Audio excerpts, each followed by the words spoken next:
Another week, another Space Marine release, and another Dornian Heresy kit bash.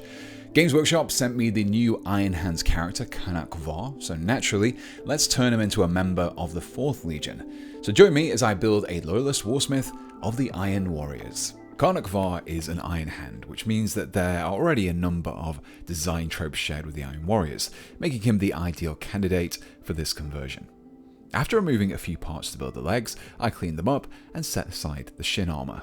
Onto these, I planned on adding some molecular bonding studs. These are those small bumps that you often see on Space Marine armor, especially on Iron Warriors and on Perturabo in particular. To add these, I first used a pencil and ruler to mark out some equally spaced spots onto the leg plate. I then used the tip of my knife to add a small pilot hole before creating a shallow divot with a 1mm drill bit. Going straight in with a drill bit can sometimes knock you off center, so that pilot hole just ensures you remain accurate. With the holes drilled out to around 0.5mm, I then carefully added a small amount of superglue and pressed a 1mm ball bearing into the recess to create the half-submerged stud. After repeating this process across both leg plates, I actually decided not to use the left leg panel. This is because the Caanok Var left leg is entirely cybernetic, and it seemed a shame to cover that up. This decision did require me to do a little extra work though. This first involved carefully removing the T-shaped thigh bar from the left leg panel. After carefully clipping it away, I then glued it to the leg. This did leave me with a gap where the knee pad would have been though, so I needed to fill in that space with a little more 1mm plastic rod. This was cut down to slightly larger than what was required, which allowed me to do a little filing to perfect those last few fractions of a millimeter. Once the rod was lining up, I glued it into place. From here, I was then able to assemble the torso and the legs. With both legs in place, it was clear to me that the left leg needed bulking out a little. Without that armor plate, it looked a little too narrow, so I broke out the plastic rod once more. I first added a 1mm rod between the knee and ankle joint on the outside of the leg. This was then mirrored by attaching a larger, around 2 to 3mm piece running perpendicular from the inside of the knee joint, followed by another length of 1mm rod, completing the leg. For the weaponry, I decided to arm my Warsmith with this large mace taken from the Deathwing Knights kit. I did, however, prefer the pose of Caanok's right arm, so set to work carefully clipping away the hand from the Deathwing arm. For cuts like these, make your cut a little further out than you need. That way you can always trim down as necessary and won't risk damaging the bit that you need. After attaching the new hand to the arm was then glued to the torso. For the left arm, I also dipped into the Deathwing Knights kit for one of their shield holding arms. After a quick comparison against the torso, I realized that Caanok's shoulder had a slight bump that needed to be flattened out before I could attach this new arm. With this done, I could focus on the shield. Instead of the Deathwing Knights kit though, I decided that the Mk2 Assault Squad shields would work best. They have this ancient Greek style to them which blended perfectly into the Iron Warriors Heresy stylings and background. After trimming the handle so that the new shield would fit, the arm was glued to the torso, but I kept the shield separate for painting. I wasn't done with the Deathwing Knights kit just yet though. My final transplant from that set came in the form of these shoulder pads. The ridge trim fits the more ornate design I wanted to create without relying on the Iron Hand cog tooth style pads that the kit came with.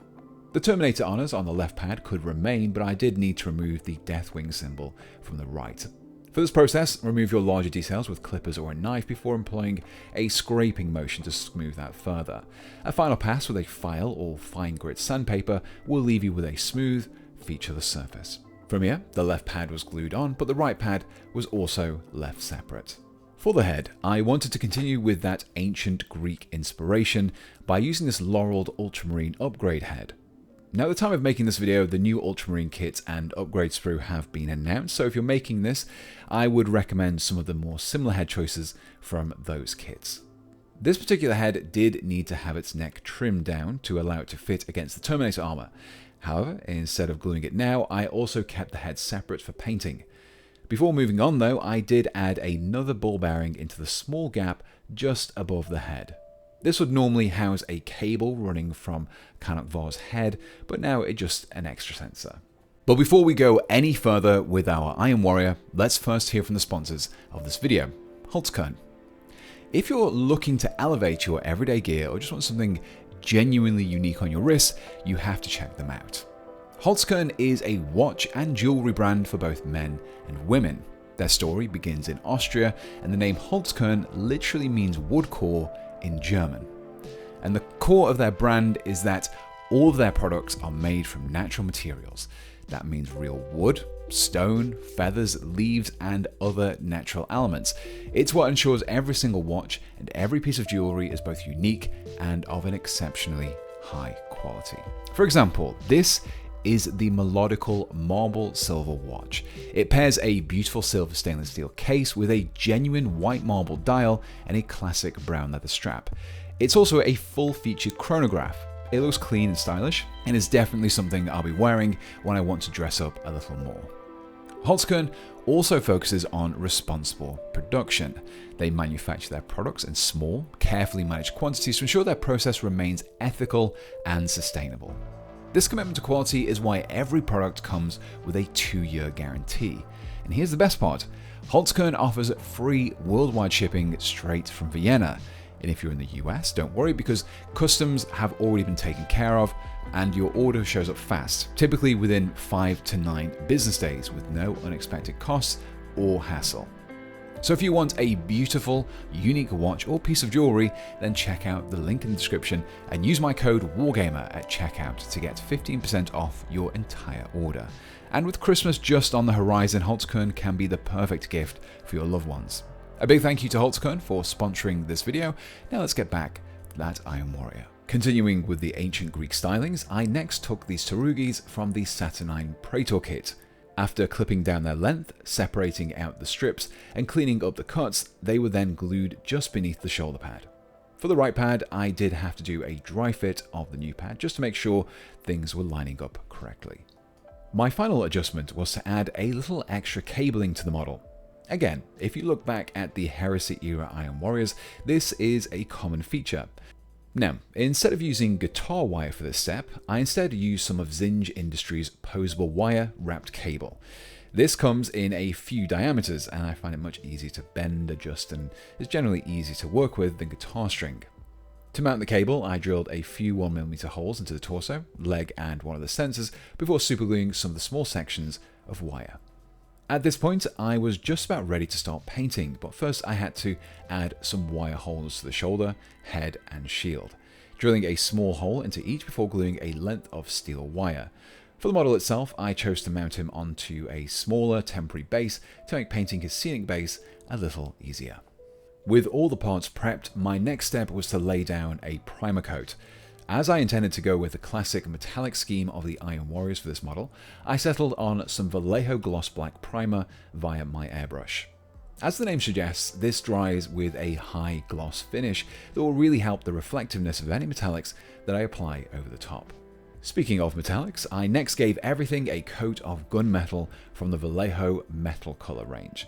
Again, this was applied via my airbrush, but this wasn't entirely necessary. The airbrush just allowed me to get a nice even coat across the whole model, whilst also keeping some of those deeper recesses as their original black. With everything coated, I was left with a good dark steel starting colour for my Iron Warrior. With my base coat down, I next wanted to help bring out some of the surface details, whilst also giving the armour a slightly weathered and dirty look. I achieved both of these with some Cygor Brown contrast paint, but before I applied any to the model, I first heavily diluted it with some airbrush thinner, effectively creating a wash. As I applied the mix across the armour, it primarily pooled into the recesses, helping to emphasise the shadows in them. The brown coloration of the paint also helped to add a slightly grimy, slightly oily sheen to the metal. With the wash applied, I pushed the level of detail a little further by picking out all of the raised details and hard edges of the metal armor and equipment with some silver paint that was also taken from the Vallejo model color range. This bright silver created a strong contrast against the dark metal surfaces and even the darker recesses, building up that depth of detail. From here, I then moved on to the gold details of the model, and for all of these I applied a base coat of Spartan Bronze from the Tooth and Coats range, using my regular brush this time around. For the wash, I stayed with the same Cygor Brown mix from before and applied this over the bronze. Again, this pulled into the recesses where the brown coloration complemented the dark gold quite nicely. For the highlight, I settled on the brighter, but still quite muted tone of Heirloom Gold. At this point, I switched away from the metallics, and if you haven't done so already, I'd recommend switching out your paint water at this point. It will just prevent the metallic flakes making their way into your non-metallics. Using some Death Reaper, I next proceeded to pick out all the cables, pipes and segments between the armor panels. I also painted the center plate of the shield and the entirety of the right shoulder pad. Now when you're painting over metallics like this, you probably will find yourself having to apply a few coats to ensure that the metallic sheen doesn't show through. Just make sure you thin your paint a little first to avoid a chunky texture. With Death Reaper in place, I could start to work on those iconic Iron Warrior hazard stripes, and to help me do so, I applied a little masking tape. I cut these down into some thin strips and applied them diagonally across the shield and the shoulder pad. If you're struggling to get the spacing or angle consistent, apply the strips directly adjacent to each other before removing every other strip. With the mask in place, I then painted over the exposed areas with some dark sun yellow. Like with the application of Death Reaper, you'll probably find yourself having to apply a couple of coats to ensure you get a good, solid coverage. Now that the yellow base coat was complete, I wanted to darken down the bottom of each stripe using the aptly named Hazard Yellow Wash. This has a slight orange hue to it and will result in a nice gradient from the darker bottom of each stripe to the brighter top. At this point, I was then ready to remove my masking tape, revealing the hazard stripe pattern beneath. But I wasn't done just yet. As this is a shield, it would make sense to see damage in the paintwork, so I added a few small lines of Cygor Brown, before using some Death Reaper to rough up and add further scratches to the yellow sections. These two steps combined to create a slightly more worn paint effect. With the weathering complete, I very carefully applied a thin line of yellow flame along the outer edge of each stripe. Having to do this freehand can be tricky, but you can always clean up any overspills with a little more of the base coat colour. This same principle was applied across the black stripes and all of the other areas previously base coated with Death Reaper, but this time I used some Wizard Grey. Before finishing off with a few small dots of Carcharodon Grey as an extreme highlight to just the sharp corners and more prominent details. With my hazard stripes completed, I wanted to apply some decals over the top of them, but I first needed to both protect the paintwork already laid down and create a good surface to apply my transfer to. So I hit the shield and shoulder pad with a coat of gloss varnish. A good source of Iron Warrior decals are some of the more recent Horus Heresy transfer sheets. After selecting a chapter symbol and a chapter numeral, I dipped them into some water with a few drops of microset. This just assists in loosening the transfers from its backing paper. Once it's starting to lift, I carefully push the transfer off its paper onto the surface and used a damp brush to adjust its position before allowing it to dry. Over curved and textured surfaces, decals have a tendency to not sit perfectly flat, which is where Microsol comes in. As you brush this over the transfer, it starts to soften it, allowing it to sit flush against the model. You may need a couple of coats for it to sit perfectly, just to allow time to dry before each application. With my decals applied, I could lock them in place with a coat of matte varnish. But they were looking a little too clean for me. So I repeated my earlier weathering steps across the top of the decals, which helped them to better blend in to the surface that they were sat on. From here, the steps were pretty straightforward and saw me tackling most areas in a base coat, wash, highlight series of steps. The first of these were the leather tarugis and the handle of the mace, and for all of these areas I began with a base coat of Dread Red, followed by a wash of Hellion Red, and finally some highlights, starting off with some Asmodeus Red, and then a few small spots of Evil Eye Red. For the small piece of parchment on the Purity Seal, I started with Dragon Fang, washed it with Seraphim Sepia, before picking out the edges with some Skeleton Legion, and a little Vampire Fang. When it came to the various lenses dotted across the model, I started with a base coat of Sanguine Scarlet. This was followed with a small line of Demon Red applied to just the bottom left corner of each lens. After adding a small dot of White Star to the opposite corner, I was left with a coloured glass-looking effect. For the exposed skin on the face, I began with some Barbarian Brawn, followed by a layer of Dwarven Skin. This was thinned out a little more than usual so that as I applied the layer, I was able to form some gradients between the darker base coat and this lighter paint. Following this, the facial features were picked out with some Elven Skin. To paint the Warsmith's beard, I started out with Wizard Grey. Before moving on to Carcharodon Grey, this was focused primarily towards the ends of the hairs, and was continued with a very small amount of White Star. This resulted in a darker grey at the base of the hair, moving towards a white at the tips. For the laurel crown, I simply repeated my earlier gold painting steps. With the model itself complete, I could turn my focus to the base. For the rock, I painted it with the slightly greenish grey of Field Grey. Brought out those recesses and details with a wash of Battle Mud Wash, before beginning the highlights with Ranger Cloak, and some extreme highlights of Kobold Grey. To fill in the space around the base, I then used some of AK Interactive's Dark Earth texture paste. To help blend the rock into the surrounding base, I also added a small amount into the cracks and recesses too. After allowing the earth to dry fully, I then gave the base a coat of Necrosis green wash. Now at this stage, I also decided to go back and repaint the shoulder pad as the same black that I'd used across the rest of the model. I just felt that the metal colour was a little too prevalent, and this would help to balance it out. Once I'd finished repainting, I then set about removing the parts from their temporary holders, cleaned up the paint from their contact points, and glued everything together. The base rim was cleaned up with a black acrylic marker, everything was given a coat of varnish, and a few tufts of grass were glued across the base, which left me with this.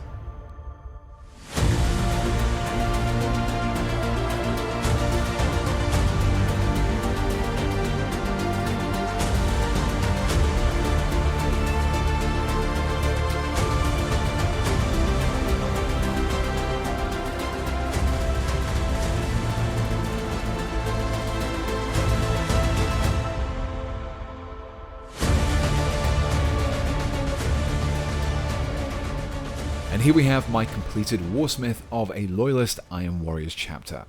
Using Caanok Var as a basis for this conversion provided me with some excellent mechanical style components, allowing me to build up those Greek-inspired aesthetics to create that overarching Iron Warriors theme. If you enjoyed this Dornian Heresy kit bash, then be sure to check out my previous entries into the series and leave me your suggestions for which chapter or legion that I should tackle next. And as always, you can find all the parts and paints that I used in this video, along with some affiliate links to where you can pick them up from down in the description below. And just in case you weren't already aware, my follow-up to Dead Animal Bits is now available to pre-order over on my web store. Sorcerer Spoils is full of everything you'd find in a wizard study. Books, scrolls, parchment, candles, potion bottles, just to name a few. It's brimming with 330 hard plastic components that you can use to convert your fancy wizards, gothic space marines, grimdark skirmish games, tabletop RPG members, and much, much more. Head on over to the sparepartsemporium.com and use the code BITSFORTHEBITSBOX at checkout to get 10% off boxes of Dead Animal Bits and Sorcerer Spoils during the pre-order period.